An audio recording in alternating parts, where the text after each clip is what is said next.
آگ بجھانے والے آگ بجھا رہے تھے، امدادی افراد لوگوں کو بچاتے ایک طرف کر رہے تھے، فوجی دستے بھاری ٹارچ کی مدد سے قلعے کا محاصرہ کیے تھے۔ رش اور غلبہ ایسا تھا کہ کان پڑی آواز بھی نہ سنائی دے۔ بے اختیاری میں آگے آتے المیرا سے دو لوگوں کے کندھے ٹکرائے، ایک دو نے ٹھہر کر اس سے بھی خوشی کا اظہار کیا۔ المیرا کا چہرہ عدم جذبات کا پی کر رہا۔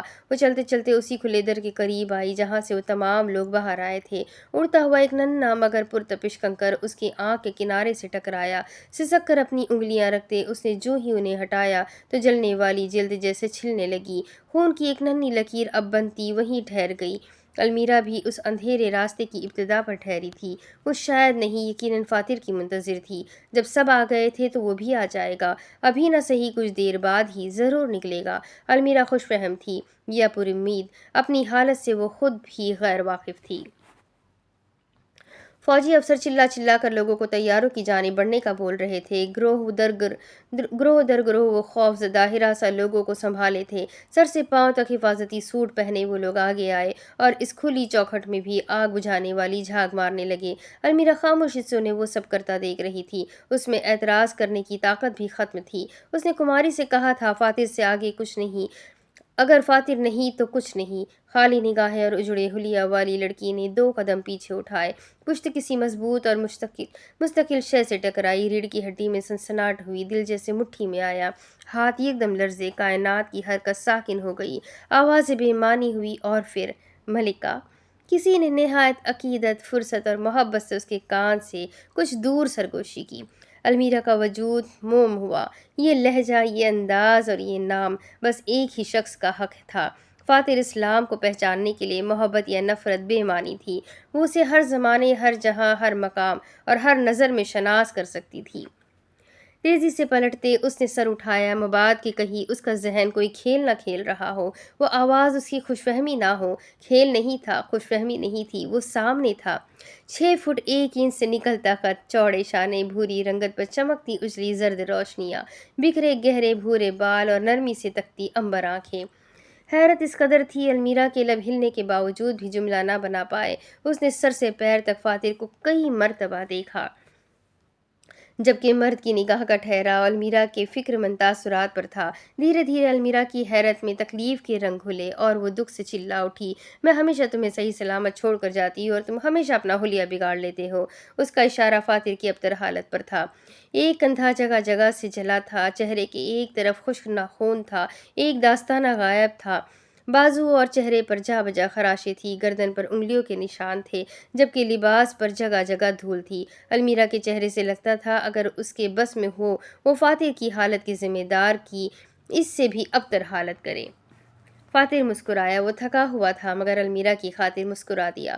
المیرا نے اگلا جملہ بولنا چاہا جب حلق میں بے تحاشا باتوں کی پھانس اٹکی۔ ان کی ایک جانب جلتی عمارت تھی جبکہ اطراف میں لوگوں کی چیخ و پکار کا شور، زمین پر کنکر اور پتے لرز رہے تھے، جبکہ فضا میں بتیاں، طیارے، الارمز کا شور تھا۔ موت اور زندگی کے بیچ کھڑے دو ماضی کے منافق خاموش تھے، ان کی خاموشی بھی بول رہی تھی۔ فاتر چل کر 2 قدم آگے آیا، نفرت ہو یا محبت، دونوں کے لیے ایک دوسرے کی موجودگی میں باقی سب اضافی تھا۔ المیرا نظر ہٹائے بنا اس کے اداس ممنون نقش کو دیکھ رہی تھی۔ فاتر نے نگاہیں پھیرتے ٹھٹکتے آنکھ کے قریب بنے زخم کو دیکھا، داستانے والے ہاتھ کو اٹھاتے اس نے احتیاط سے 2 انگلیاں المیرا کے خشک ہوئے خون پر رکھی۔ تمہارا آنا میرا دل زندہ کر جاتا ہے ملکہ۔ وہ اس لفظ کی تاثیر تلے ٹھہرے یا پھر اس جملے کے معنی سے با اثر ہو، وہ شاعر تھا اور المیرا اس کی بیاض۔ موت اور مایوسی کی اس تصویر میں جلتی روشنی اور آگ تلے فاتر المیرا سنہری مجسموں کی مانند روشن تھے۔ میری زندگی کے باب میں خوبصورتی صرف تم سے ہے، وہ اب بھی اسی نرمی سے المیرا کی آنکھ کے کنارے بنے زخم پر انگلی پھیر رہا تھا۔ جب ٹھہر گیا، ہاتھ نہ ہٹایا، البتہ نظر نظر سے ملائی، یوں لگا صدیوں کی مسافت کے بعد وہ آنکھیں دیکھی ہو۔ المیرا نے تکرار نہ ہٹایا۔ اگلا قدم اٹھاتے ہی عورت کو اپنے شل وجود کا احساس ہوا، کانوں میں اطراف کی ہر آواز محسوس ہوئی جو اگلے ہی عمل سے پس منظر بن گئی۔ فاتر کے سینے تک آتی اس نے جیسے ہارتے ہوئے اپنی پیشانی اس کے دل کے مقام پر رکھی۔ فاتر کے ہاتھ بے دم ہو کر پہلو میں گرے، مدھم سانس لیتے المیرا آنکھیں بند کیے اس کی مناسب رفتار سے چلتی دھڑکن کو سن رہی تھی۔ فاتر نے اسے دور نہ کیا، دل کا معاملہ تھا، اور قریب نہ کیا، دین کا معاملہ تھا۔ بس سر جھکاتے اس سے فرصت لیے دیکھا۔ جب میں نے تم سے حق کی اجازت لی تھی تب تمہاری دھڑکنیں خوفزدہ تھی، کیوں؟ المیرا نے سر نہ اٹھایا۔ فاتر نے بھی کہیں اور نہ دیکھا۔ جنگوں میں واپسی خوش قسمتی سے ہوتی ہے المیرا، میں نہیں چاہتا تھا تم میرے انتظار میں آنکھیں لگائے رکھو۔ ملال بھری مسکراہٹ نے لبوں کو چھوا۔ اگر کبھی میرے ساتھ ایسی کوئی صورتحال آئی تو کیا تم میرا انتظار کرو گے؟ سر اٹھاتے اس نے عام لہجے میں کہا۔ فاتر نے ہاتھ کی مدد سے المیرا کی پیشانی کی آوارہ لٹوں سے آزاد کیا۔ جانتا تھا چہرے پر بال آئے تو وہ کس قدر جھنجھلا جاتی ہے۔ جنتوں کے در تک کروں گا، وہ مسکرا دیا۔ یقین، اعتماد، فخر کیا نہیں جھلکا تھا وہاں۔ المیرا نے نظریں ہٹائی۔ کچھ دور ہوتے اس نے سر اٹھایا اور آنے والے طیارے کو اشارہ کیا۔ تمہارا تو علم نہیں، البتہ میرے گناہوں کا پلڑا جنت تک آنے کی اجازت نہیں دے گا۔ خادم نے ملکہ کا بوجھل لہجہ سنا۔ قریب آتے طیارے کی روشنیوں میں چہرہ دیکھا تو ملکہ نا امیدی لیے جیسے شکست کی منتظر تھی۔ تم انسان ہو المیرا، ہو گئی غلطیاں ازالہ کرو، توبہ پر قائم رہو، باقی اچھا گمان لگا کر خدا پر چھوڑ دو۔ وہ ہمیشہ یہی جملہ دہراتا تھا۔ المیرا ہمیشہ کی طرح سر ہلا دیتی تھی۔ آج بھی وہی ہوا۔ شاید تاعمر یہی ہونا تھا، یا پھر ایک اور ٹھوکر کی ضرورت تھی۔ سفید اور سرخ رنگ کے ہیلی کاپٹر سے سیڑھیاں پھینکی گئی۔ اس پر چڑھتے وہ دونوں اس دنیا کو خیر آباد کہتے تھے۔ دوزخوں کی آگ بجھ چکی تھی۔ مقابل کھڑے افراد اب ساتھ ساتھ تھے۔ یہی انت تھا شاید۔ 3 ماہ کی وہ قیامت ختم ہو گئی۔ جشن منائے یا اجلاس نکالے، زندگی میں پہلا جھوٹ کہہ کر وہ روپوش ہونے گیا تھا۔ فاتر کی توبہ جو آئندہ وہ جھوٹ بول کر روپوش ہو۔ اس وقت اس ہیلی کاپٹر کی طرف آؤ۔ فضا میں 3 سے 4 طیارے یوں ہی مسافرین کو اٹھائے اب اس بحری جہاز کی طرف رواں تھے۔ بحری سفر کا ذکر سنتے ہی وہاں سب ہراساں عالم میں چلانے لگے۔ اب تو یہ پوری عمر کا روگ تھا۔ اگر سب سے آگے چلتے طیارے کی جانب آؤ تو اس کے مسافرین کیبن میں اس وقت ایک طبیب المیرا کی چھلی ہتھیلیاں صاف کر رہی تھی، جبکہ ایک دوسرا ڈاکٹر فاتر کے سر پر لگی چوٹ کا معائنہ کر رہا تھا۔ اس کا پھٹا اور جگہ جگہ سے جلا لباس اترا تھا اور ایک بنا بازو والی سیاہ بنیان میں موجود وہ کلائی پر آئس بیگ رکھے تھے۔ اس کے جسم کی ہر ہڈی اور ہر جوڑ درد میں تھا۔ مرہم کہاں کہاں رکھے۔ ان دونوں کو خاموشی سے اپنا معالجہ کرواتے دیکھتے کماری کو بے انتہا عجیب لگا۔ کیا وہ دونوں بے پرواہ تھے یا بن رہے تھے؟ میں یاد کرواتی چلوں۔ کماری کے کہنے کی دیر تھی، دونوں کے جسموں میں سنسنی دوڑی۔ فاتر اسلام کے ساتھ وہاں دبیر بھی گیا تھا۔ میں تمام مسافرین کو دیکھ چکی ہوں، دبیر ان میں سے کہیں نہیں، چپتے انداز میں کہتے اس کی تلخ نظریں فاتر کے اندر تک اتر رہی تھی۔ المیرا محسن جس موضوع کو کب سے نظر انداز کیے تھی، وہ کماری نے بنا جھجکے چھیڑا تھا۔ خواہش پوری ہو گئی اس کی۔ نظر چراتے مرد نے بیزاریت اور قدر لاتعلقی سے کہا۔ کماری کی بھویں سکڑی۔ فاتر نے ایک لمحے کا وقفہ لیا۔ شاید وہ خوف نگل رہا تھا یا پھر ہمدردی۔ جل کر مر گیا وہ۔ کیبن میں ایسا سناٹا ابھرا گویا وہاں ہر نفس بھی جل کر مر گیا ہو۔ کماری آنکھیں پھاڑے تھی جبکہ المیرا خاموش۔ جل کر مر گیا وہ۔ فاتر کا جملہ ذہن میں گونجا۔ وہ سر سے پاؤں تک لرز اٹھی۔ طبیب لڑکی نے باقاعدہ اس کی گھبراتی کیفیت محسوس کی۔ تو تم نے اسے مرنے دیا؟ کماری کو معلوم تھا وہ ان کا دوست ہے، تبھی حیرت واجب تھی۔ فاتر نے نظر ملاتے سر اس بات میں ہلایا۔ وہ تمہارا دوست تھا؟ اس سب میں المیرا خاموش رہی۔ دبیر مرتد تھا، مکار تھا اور سب سے بڑھ کر دبیر منافق تھا۔ ان کے لیے تو وہ اسی روز ہی مر گیا جب اس کی حقیقت کے بعد ڈٹائی بھی کھلی تھی۔ دبیر کا کوئی دوست نہیں۔ ڈاکٹر اب فاتر کے سر پر لگی چوٹ کے ٹانکے کر رہا تھا۔ اس کی جگہ سن تھی تبھی درد ہلکا تھا۔ اس کو ہمیں دھوکہ دینے پر کوئی شرمندگی نہیں۔ اس نے یہ سب اپنی مرضی سے کیا۔ اس نے المیرا کو قتل کرنے کی کوشش کی، مجھے بھی ختم کرنا چاہا اور یقیناً گل کو بھی کرنے کی کوشش کرتا۔ خدا نے بس اسے مہلت نہیں دی۔ فاتر کا انداز سپاٹ تھا۔ فضاؤں اور رات کی سیاہی سے بات کرتی ان کی سواری رواں تھی۔ فوج اور فورسز قلعے کا محاصرہ اور تلاش ہی لیں گی۔ اگر وہ زندہ ملا تو بچ جائے گا اور اگر لاش نہیں ملے گی تو سمجھو مر گیا۔ تلخی سے کہتے وہ آخر میں سسکا۔ اس کے ٹانکے مکمل ہو چکے تھے۔ سر میں ایسی ٹھیسیں اٹھی کہ الامان کوسے لطیف نے تمام ثبوت جلا دیے ہیں۔ اب تلاشی لینے کا کوئی فائدہ نہیں۔ کماری کے جملے پر وہ شانت رہا۔ اپنے عادتاً دو ٹوک انداز میں کماری کو دیکھتے المیرا نے فاتر کا بغور جائزہ لیا۔ کیا کہانی کا کوئی حصہ غائب ہے؟ کماری ساتھ رکھی پانی کی ایک بوتل کھولتے فاتر کا لہجہ عام سا تھا۔ تم میرے والد کو کتنے عرصے سے جانتی ہو؟ پانی سے حلق تر کرتے مرد کو دیکھتے المیرا کی چھٹی حس چوکنا ہوئی، ذہن میں جیسے خطرے کی گھنٹیاں بجی۔ یہی کوئی 1 سال، اس سے پہلے میں ان کی موجودگی سے واقف تھی مگر کبھی ملاقات نہ ہوئی تھی۔ آرام دہ لباس میں موجود کماری کی نگاہیں چوکنا ہوئی۔ فاتر نے سمجھتے سر ہلایا، پانی کے 1 2 مزید گھونٹ بھرے، بوتل بند کی اور پھر کماری کو دیکھا۔ کیا ابوالاسلام ظہور ماہ ملکہ میں اپنی مرضی سے آئے تھے؟ اس کا سوال اس قدر برخاستہ تھا، کماری چاہ کر بھی تاثرات پر قابو نہ رکھ سکی۔ بے قابو تو المیرا بھی ہوئی تھی۔ تیزی سے کماری کا نیم رخ دیکھا جہاں چوری پکڑے جانے کے بعد کی حیرت تھی۔ تو کیا فاتح سب پہلے سے جانتا تھا؟ کیا 6 سال پہلے وہ خود چل کر عزیز بن خلد سے معاہدہ کر کے آئے تھے؟ نہیں، انہیں یرغمال بنایا نہیں گیا تو کیا وہ خود بنے تھے؟ کیا یہ 6 سال کی گمشدگی ان کی اپنی طے شدہ تھی؟ رک رک کر سوال کرتا تو کماری کی گردن کچھ مزید جھکتی، اس جھکی گردن میں ہی فاتر کے جواب تھے۔ وہ وقت جا چکا تھا جب ہاتھ چھوٹ جانے سے اس کی امید بھی ٹوٹ جائے۔ اتنے دھچکے کھانے کے بعد اس کا صبر مضبوط ہو چکا تھا۔ تینوں مسافرین کے بیچ اب خاموشی تھی۔ فاتر سر کی پٹی کرواتے کماری کو مایوسی سے دیکھ رہا تھا۔ المیرا آنکھ کے نزدیک دوا لگواتے چپ تھی، جبکہ کماری گود میں دھرے ہاتھوں کو دیکھتی تہی دامن۔ ایک آخری سوال، مجھ سے جھوٹ بولنے کی وجہ کیا تھی؟ کماری نے وضاحت کے لیے منہ کھولا۔ اس نے ہاتھ اٹھاتے بیچ میں روک دیا۔ رعب تھا یا شرمندگی؟ وہ خاموش ہو گئی۔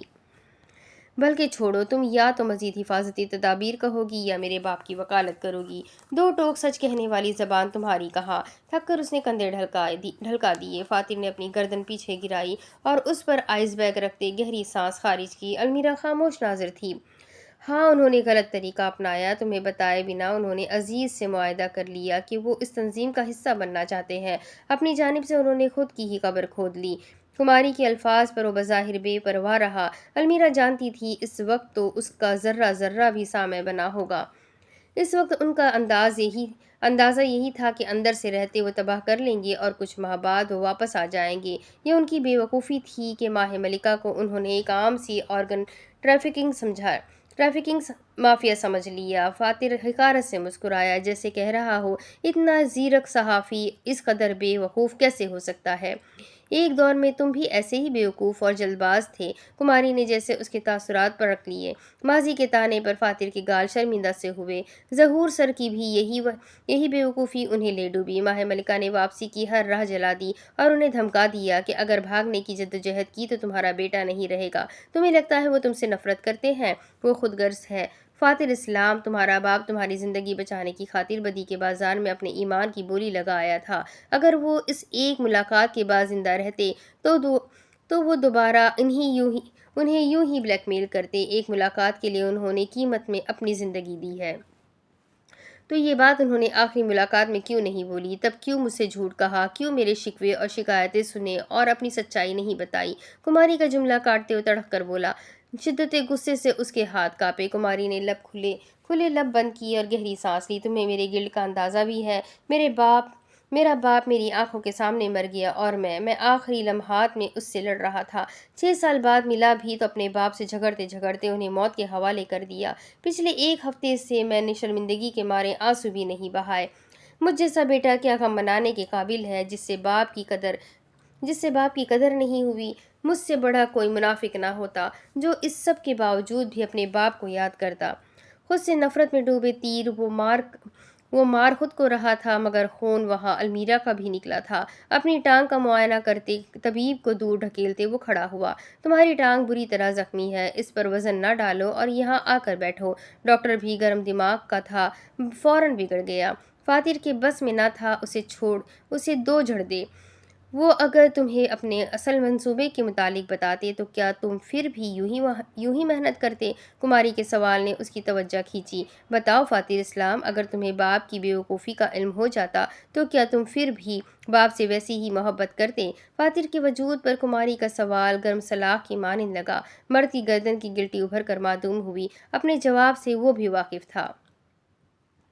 وہ تمہارے ہی باپ تھے، ان سے بھی کہاں خود کو معاف کیا جاتا تھا؟ تمہیں سچ بتا دیتے تو تاعمر نگاہ نہ ملا سکتے۔ بیٹے کی نظر میں اپنا بھرم رکھنے کی خاطر انہوں نے حقیقت راز رکھی۔ کماری کے جھری زدہ چہرے میں ایسا اعتماد تھا جیسے فاتر چاہ کر بھی جھٹلا نہ سکا۔ انسان تھے، ہو گئی غلطی، میں انہیں معاف کر دیتا، آہستہ سے کہتے نظریں چرائی۔ وہاں المیرا بھی جانتی تھی کہ ماضی کا فاتر اسلام چھوٹی چھوٹی غلطیاں تھپڑ کی طرح دوسرے کو یاد دلاتا تھا۔ اپنے باپ کے معاملے میں وہ رعایت کر لیتا مگر محبت چھوڑ دیتا۔ تو پھر خود کو بھی معاف کرو۔ المیرا کے بے اختیار جملے پر فاتر کے اعصاب ڈھیلے ہوئے۔ پلٹ کر غمگسار کو دیکھا جو اداسی سے اسے ہی تک رہی تھی۔ تمہارا رد عمل غیر نہیں تھا۔ اتنے سال کے انتظار کے بعد اگر کسی بھی عام انسان کو اپنی ناقدری محسوس ہو تو وہ شکوے ہی کرے گا۔ یہاں تو گناہوں تک کی توبہ ہو جاتی ہے فاتر۔ پھر غلطیوں کی معافی کیوں نہیں؟ نرمی سے احساس دلایا۔ وہ پچھتاووں کے میدان میں ہتھیار کے بنا کھڑا تھا۔ اس عورت نے آتے اسے میدان پار کرنے کی راہ قوت اور ہمت دلائی۔ اپنے غم کو سمجھنے اور خود کو آگے بڑھنے کا وقت دو۔ ایک جگہ ٹھہر گئے تو دل پتھر ہو جائے گا۔ المیرا نے مسکراتے کہا۔ طیارے کے شیشے سے کماری کو ساحل سمندر دکھا تو وہ اٹھ کھڑی ہوئی۔ رات کے اندھیرے میں وہ ہیبت ناک تھا۔ روشنیاں نہ ہوتی تو راستہ نظر نہ آتا۔ فاتر نے گہری سانس اندر لیتے سر ہلا دیا۔ مطلب وہ المیرا کے مشورے پر عمل پیرا ہوگا۔ نیچے اترنے کی تیاری کرے۔ پائلٹ کے کاکپٹ سے آواز آئی۔ ہوا میں ایک ساتھ 3-4 مناسب وسعت کے جہاز اترے۔ سمندر پر ٹھہرے بحری جہاز کا عرصہ بتیوں سے روشن تھا۔ وہاں جمع ہوتے فوجی یقیناً ان کی مدد کو آگے آ رہے تھے۔ ہیلی کاپٹر کا دروازہ کھلا تو سیڑھی باہر گرائی گئی۔ ٹھنڈی ہوا کے تھپیڑوں نے جسم پر کپکپی طاری کی۔ المیرا اور فاتر کو عرشے میں کھڑی گل جان کا چہرہ نظر آیا۔ جو ہی گل کی ان پر نظر پڑی وہ ایک لمحے کو جامد ہوئی اور اگلے ہی لمحے اچھلی۔ یس یس یس! کمر پر لگی گولی نے اگلے ہی پل اس کی خوشیاں غارت کر دی۔ نو نو نو! وہ چلاتے ہوئے پشت کے بل گری۔ المیرا کو اس گدھی پر زور سے ہنسی آئی۔ وہ تینوں اب باری باری سیڑھیاں اتر رہے تھے۔ سب سے پہلے کماری گئی اور پھر اس کے بعد فاتر اترا۔ المیرا کی ہنسی پھیکی ہوئی۔ دل کو اندیشوں نے جکڑا۔ سر اٹھاتے اس نے تا حد نگاہ تک پھیلے اندھیرے سمندر کو دیکھا۔ اسے خوف آیا۔ خوف سے آنکھیں پھیلی۔ وہ اس سمندر میں کافور ہونے آئی تھی، اس دیوہیکل خوفناک قدرت میں۔ المیرا فاتر اب تک پہلی دو سیڑھیوں پر تھا۔ رسی سے بنائی وہ سیڑھی کافی مضبوط تھی۔ سمندر کے نظارے نیچے آ کر لینا۔ فاتر کی زخمی ٹانگ مکمل طور پر ناکارہ ہوئی تھی۔ پہلے جہاں اسے وہ بوجھ لگی اب گھٹنے سے نیچے کا حصہ غیر محسوس تھا۔ اسے لگا گویا جیسے وہاں خلا کے سوا کچھ نہ ہو۔ کیا کوسے مر چکا ہے؟ المیرا کے سوال پر وہ تھم گیا۔ ماضی کے مناظر یاد آئے تو دل دہل گیا۔ نہیں، وہ بھاگ گیا تھا، فاتر نے نظر چرا کر کہا۔ تو کیا اس ریوالور میں گولیاں نہیں تھیں؟ حرکت قدرت میں ٹھہر گئی۔ ٹھنڈی ہواؤں نے رخ پھیر لیا۔ وہ جو اپنی طرف سے سمجھا تھا کہ سب اس ریوالور سے لا علم ہے، بھول گیا کہ المیرا اسی کا عکس تھی، متضاد یہ سیاہ عکس۔ سر اٹھایا اور المیرا کو کرختگی سے خود کو دیکھتے پایا۔ کون سا ریوالور؟ ہتھیلیوں پر آئے پسینے کو نظر انداز کرتے وہ نیچے دیکھتے اترنے لگا۔ المیرا نے بھی اس کی تقلید کی۔ نہ تمہیں جھوٹ بولنا آتا ہے، نہ باتیں چھپائی جاتی ہے۔ یہ شکوہ نہیں طنز تھا، یا پھر تم سے جھوٹ بولنا اور تم سے باتیں نہیں چھپائی جاتی؟ اس نے بات گھمائی، احتیاط سے اگلا قدم رکھا۔ المیرا کا جواب نہ آیا تو اسے حیرت ہوئی۔ سر اٹھا کر اوپر دیکھا۔ وہ پہلی سیڑھی پر رکے اسے ہی دیکھ رہی تھی۔ وہ جب بھی رخ پھیرتا تھا المیرا کی نظر اس پر ہی ہوتی تھی۔ تھوڑا جلدی اترو اور باتیں بعد میں کرنا، اسی تپے ہوئے ڈاکٹر نے دونوں کو ٹوکا۔ وہ دونوں ٹس سے مس نہ ہوئے جب فاتر نے پوچھا، کیا ہوا؟ پھیکی مسکان، بھلے دل لرز رہا تھا۔ وہ گولی کہاں سے آئی فاتر؟ شک نہیں تھا مگر سوال تھا۔ طنز نہیں، بس فکر تھی۔ حیرت نہیں مگر ہاں دکھ ضرور تھا۔ میں نے جب جنگل میں اسے تمہارے لباس میں سے جھلکتا دیکھا تو سوچا کہ پوچھوں، پھر خیال آیا کہ نہیں، وہ خود ہی بتائے گا۔ خیال غلط ہو گیا۔ تم نے مجھے کیوں نہیں بتایا فاتر؟ المیرا کی نگاہ میں اعتماد ٹوٹنے کا قرب تھا۔ فاتر نے تھوک نکلتے نظر پھیری۔ اترتے ہوئے ہوا اس کے بال اڑا رہی تھی۔ یہ اتنی اہم بات نہیں تھی۔ اس کی کمزور دلیل پر المیرا کو طیش آیا۔ اسی غصے میں وہ سیڑھی تیزی سے اتری اور اونچا اونچا بڑبڑائی، تمہارے پاس ایک انجان جزیرے پر کہیں نہ کہیں سے گولی آ جاتی ہے اور پھر تم وہی گولی اٹھا کر اپنے باپ کے مجرم کا قتل کرنے نکلتے ہو اور مجھے کہہ رہے ہو یہ چھوٹی بات نہیں۔ تیزی سے کہتے وہ پلٹی۔ بال ہوا